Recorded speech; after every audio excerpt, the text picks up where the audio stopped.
ceremony will be the whole day because there are some of the villagers quite far away. They come here for this special wedding for this new couple. They have to give to everybody the salat, tea salat. That means to be rich, not for the money, for the happy life. The basket now you can see the bamboo, banana leaves, fish, and the girl father, he says now the girl is belong to you, and he hand over to his daughter to the boy father.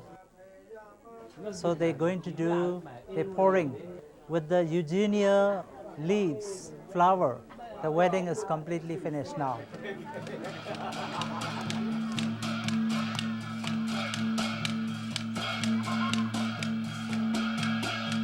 In and around Kalaw, we find more unusual temples, like this one, a cave filled with golden Buddhas, or the extensive limestone caves at Pindaya, a labyrinth of over 8,000 Buddhas. We now depart Kalaw from its charming old depot.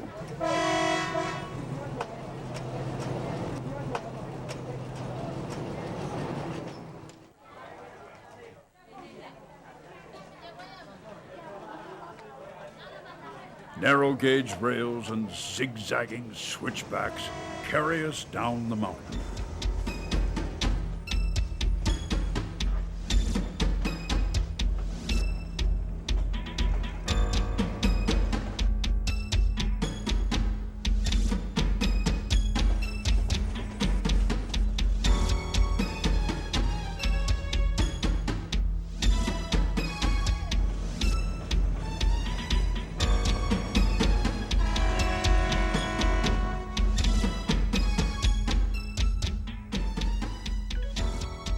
The Irrawaddy River beckons us back. In the northwest of Myanmar, perched on the Bay of Bengal, is the port city of Sittwe in Rakhine State. It was originally founded as a trading port and developed further after the British occupation. Large cargo steamers plied these waters between Calcutta and Sittwe. The Rakhine influence can be seen throughout this tropical city with its large fish markets, spicier foods, and bright clothing. An enjoyable boat ride up the Caladan River takes us to Marak U. Marak U was once the center of Myanmar's most powerful kingdoms. Many of the temples are of a totally unique style from Myanmar, like the Sitong Temple, or Shrine of 80,000 Images, which refers to the 80,000 holy images inside this maze-like structure. Marak U is an archaeological site unto itself.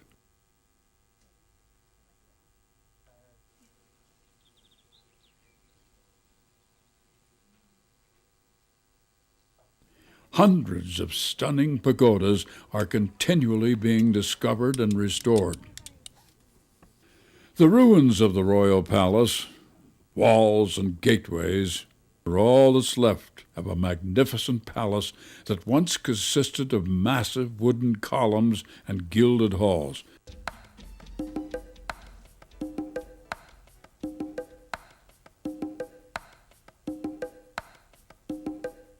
Up the Chindwan is the city of Monyawa. Monyawa, with its busy jetty, was the site in World War II where the Japanese cleared the town with mortar fire in pursuit of the British retreating up the Chindwan.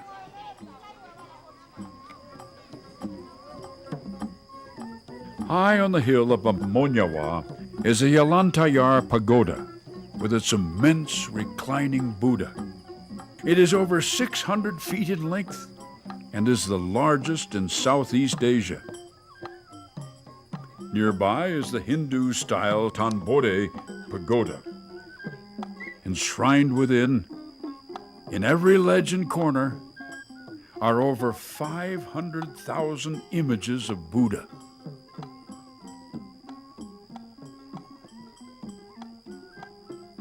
As we leave the sites on the Chindwin River, we continue up the Irrawaddy on our way to Mandalay.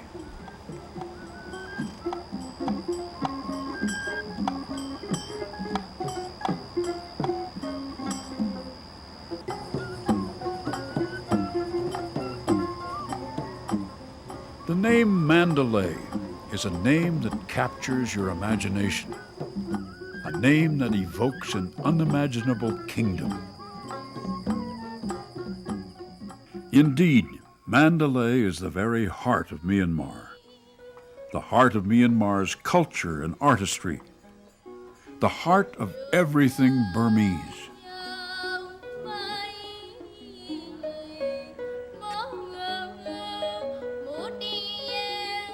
In the heart of hearts is the fabled Golden City, a city within a city, a palace, a fort. Built in 1857 by King Mindon Min, it is surrounded by thick brick walls and a wide, gracious moat. Mandalay was named after sacred Mandalay Hill that rises northeast of the city. It was here that Buddha himself predicted that a great Buddhist city would be built at its foot. And in fact, Mandalay is the Buddhist religious center of the country. The world's official Buddhist Bible, also known as the world's largest book, resides at the foot of this hill. Here are 729 slabs inscribed with the entire Buddhist canon, each housed in its own stupa. At the Mahamuni Pagoda is the revered Mahamuni image, a bronze Buddha estimated to have been cast in the 1st century and now covered in a thick coat of gold leaf. Being a religious center, Mandalay's many monasteries house some 60% of the nation's monks.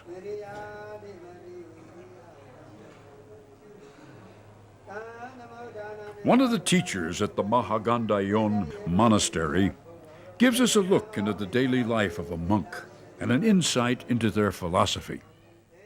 They stay by age. The youngs, they sleep on the floor, but especially for the monk, they use bed. They wake up 4 o'clock, and 4 to 5, 1 hour meditation, and 5:30, they take their breakfast, and after breakfast, they have to go to the hall, the same hall, all the monks to listen. One of the chief talk to them to behave or to do something in the day. Every morning, they have to go to the town to get food for this lunch, and then they eat their own meal. They take as much as they can, but monastery gives them 2 or 3 dishes to eat with the meal. So the rest they share with all the monastery. And after lunchtime, they wash their bowl and they wash their hands, and then they take rest at least half an hour. And 1 to 5 p.m. continuously their class. 6:30, about 6:30, they have chanting. Like I told you, this is like my place. They have to come and respect the Buddha by chanting before they go to sleep, and they have to take half an hour meditation. And then 10 o'clock, they all go to sleep, and 4 o'clock, wake up again. The Buddhism is not like any other religion because we say chanting here, just the goodness of Buddha. We don't praise to get something from the Buddha or to take care of us. Yeah, not like other religion because they just say, try to do better. That's why Buddha always advised to all human beings to make better and better day by day. This is the teaching of Buddha. Faith is the basis of daily life for everyone. The temples and monasteries are supported with generosity and enthusiasm. Donation Day is a happy event when everyone brings money and daily items to the monasteries.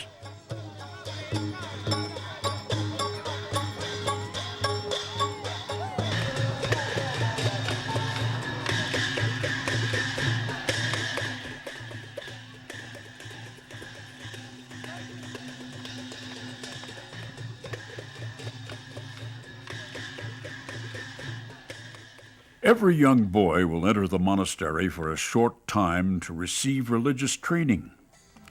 Before he enters, his family holds a big celebration, and the boy is dressed in opulent finery before having his head shaved and donning the monk's robes. These peoples, it is the Papa and Mama, they celebrate this ceremony. The ceremony is the novitiation ceremony. We make these boys to become a novice. This afternoon, they will be a small monk. Whenever we made that kind of ceremony, we used to invite all of our friends. We invite and we supply them the food like this, for breakfast or lunch or dinner or something like that, yeah. Also, Mandalay is the heart of the master craftsmen and artisans of Myanmar. Entire sections of the city are devoted to their skills. The pounding of gold to form gold leaf, skilled wood carvers, stone carvers, bronze casting, talented silversmiths, weavers, tapestry makers, and the makers of marionettes. The marionette theater dates back many centuries and was popular in the royal courts.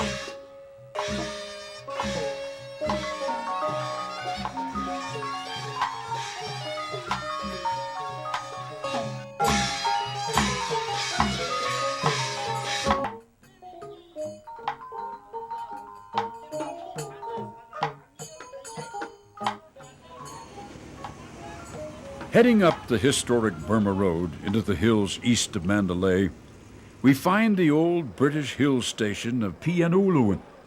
The British came here to escape the hottest days on the plains and always found the air here cool and fresh.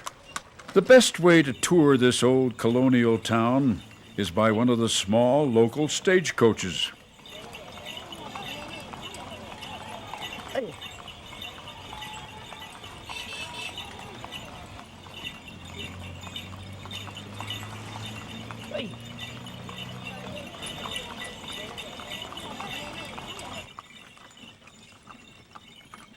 And at night by a campfire, enjoy the culture of the Kachins.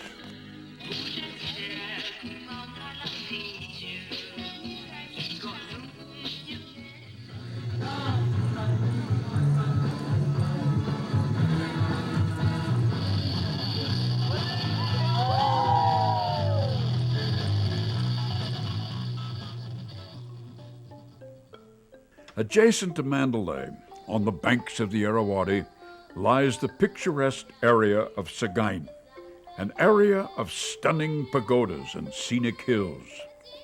The magnificent Kaun Muda Pagoda was built in 1636.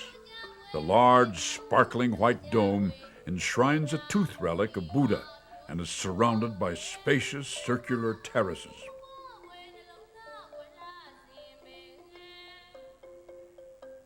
The Umin Tonsei Pagoda, or the 30 Caves Pagoda, is a crescent-shaped colonnade on the side of a hill. Enshrined within are 45 images of Buddha. Lord Buddha, he got his enlightenment at the age of 35. And after he got enlightenment, he stayed in this world for another 45 years. All these 45 Buddha images represents the 45 years which Buddha had lived in this world.